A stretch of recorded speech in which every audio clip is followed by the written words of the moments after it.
যিনি আমাকে স্নেহ করেন, ভালোবাসেন, আল্লাহ তাআলা ওনার হায়াতে ও বারাকাত দান করুক। সবাই বলেন আল্লাহুম্মা আমিন। আজকের মাহফিলের প্রধান অতিথি শুভ আগমন করিবেন আশিকে রাসূল বাতিলের আতঙ্ক আমার প্রিয় ব্যক্তি ফির মুফতি তৌহিদুর রহমান রিজভী সুন্নি আল কাদরি সাহেব, মলগ্রাম গাউসিয়া রেজবিয়া দরবার শরীফ। আল্লাহ তাআলা হুজুরের হায়াতে বারাকাত দান করুক। সবাই বলেন আল্লাহুম্মা আমিন। আজকের মাহফিলের প্রধান অতিথি আশিকে রাসূল সুমধুর কণ্ঠের অধিকারী, যিনি চমৎকার আলোচনা করেন, হযরত মাওলানা শেখ হাবিবুর রহমান রিজভী সুন্নি আল কাদরি সাহেব, মুদাররিস রেজবিয়া মানজারুল ইসলাম আলিম মাদ্রাসা বিজয়নগর। হুজুর আমাদের মাঝে উপস্থিত হয়েছেন। আল্লাহ তাআলা হুজুরের হায়াতে বারাকাত দান করুক। সবাই বলেন আল্লাহুম্মা আমিন। আজকের মাহফিলের বিশেষ বক্তা হযরত মাওলানা ওয়াহিদুর রহমান মুজাহিদি রিজভী সুন্নি আল কাদরি সাহেব, অধ্যয়নরত জামিয়া আহমদিয়া সুন্নিয়া চট্টগ্রাম। ওয়াইজিনে কেরাম হযরত মাওলানা আজহরুল্লাহ সিদ্দিকী সুন্নি আল কাদরি সাহেব, হযরত মাওলানা মাইনুদ্দিন রিজভী সুন্নি আল কাদরি সাহেব, দিগার উলামায়ে কেরাম। আমার সামনে আমার কলিজার টুকরা যুবক ভাইয়েরা, মুরব্বী বাবারা, মহান রব্বুল আলামিনের দরবারে লাখো কোটি শুকরিয়া আদায় করছি যে মহান রব্বুল আলামিন আমাদেরকে এই নিয়ামতপুরের জমিনে, আজকের এই জান্নাতি বাগানে আল্লাহ সুবহানাহু ওয়া তাআলা আমাদেরকে দয়া করে, মায়া করে, মহাব্বত করে, ভালোবেসে আল্লাহ আমাদেরকে এই জান্নাতি বাগানে একত্রিত করে দিয়েছেন। এই জন্য আমরা সবাই শুকরিয়া আদায় করছি আলহামদুলিল্লাহ। সম্মানিত উপস্থিতি, এই মূলগ্রাম গ্রামের নাম কি? নিয়ামতপুর গ্রাম অত্যন্ত আদর্শ একটা গ্রাম।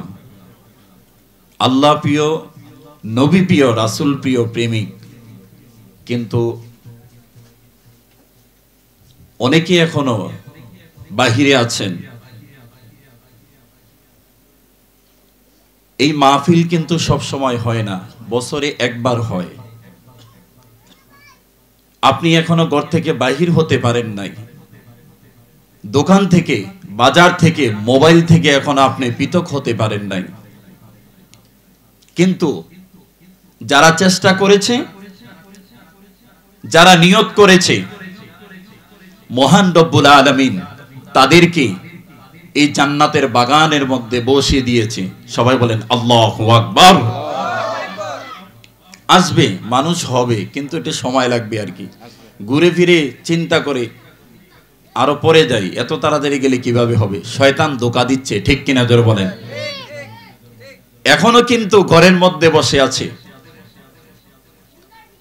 ঘরের মধ্যে বসে আছে, মোবাইল নিয়ে বসে আছে, হোটেলে বসে আছে, দোকানের মধ্যে বসে আছে। শয়তান বলছে এখন যাওয়া দরকার নেই, যাবি তো সবার শেষে যা। অথচ এখানে যারা বসে আছেন, আল্লাহ তাআলা রহমত নাজিল করছেন, গুনাহগুলো আল্লাহ ঝর্ণার পানির মতো জমিনের মধ্যে দাফন করে দিচ্ছেন। জোরে বলেন সুবহানাল্লাহ, সুবহানাল্লাহ।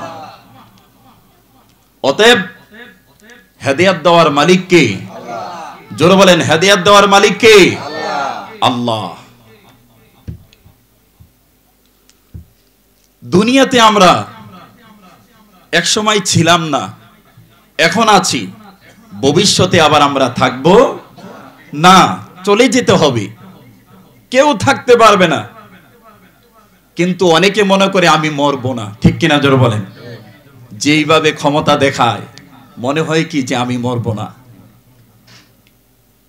মহান রব্বুল আলামিন আমাদেরকে এমন একজন নবীর উম্মত আমাদেরকে বানাইলেন, নূর নবী মুহাম্মদুর রাসূলুল্লাহ সাল্লাল্লাহু আলাইহি ওয়াসাল্লামের উম্মত হওয়ার জন্য অন্যান্য নবীরা পর্যন্ত আল্লাহর কাছে কেঁদেছে, দরখাস্ত করেছে। জোরে বলেন সুবহানাল্লাহ, সুবহান।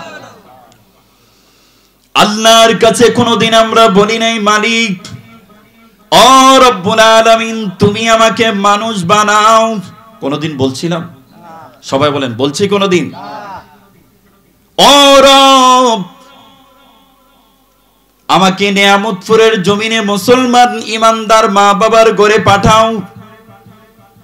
অথচ আল্লাহ তাআলা আশরাফুল মাখলুকাত সৃষ্টির সেরা জীব মানুষ আখির নবীর উম্মত করে দুনিয়া পাঠাইলো। কোনদিন তো আল্লাহকে বলি নাই আল্লাহ তুমি আমার মানুষ বানাও। খলাকাল ইনসান, আল্লাহ আমারে মানুষ বানাইলেন। আল্লামাহুল বায়ান, কথা বলার ক্ষমতা আমার আল্লাহ আমাকে দান করলেন। কত মানুষ দুনিয়াতে আছে কিন্তু জবান আছে, কথা বলতে পারে না, ঠিক কিনা জোরে বলেন? মহান রব্বুল আলামিন বলেন আমি দয়াময় আল্লাহ আল্লামাল কুরআন, কুরআন শিক্ষা দিলাম। খলাকাল ইনসান, বান্দারে তোমারে আমি মানুষ বানাইলাম। আল্লামাহুল বায়ান, কথা বলার ক্ষমতা দান করলাম। কোনদিন আমি আল্লাহকে বলো নাই আল্লাহ তুমি আমাকে মানুষ বানাও, তুমি আমাকে হাত দাও, দুইটা চক্ষু দাও, পা দাও। অথচ মহান রব্বুল আলামিন হাতের জায়গায় হাত, পায়ের জায়গায় পা, মুখের জায়গায় মুখ, জবানের জায়গায় জবান, জিহ্বার জায়গায় জিহ্বা, কথা বলার ক্ষমতা দান করেছেন কে?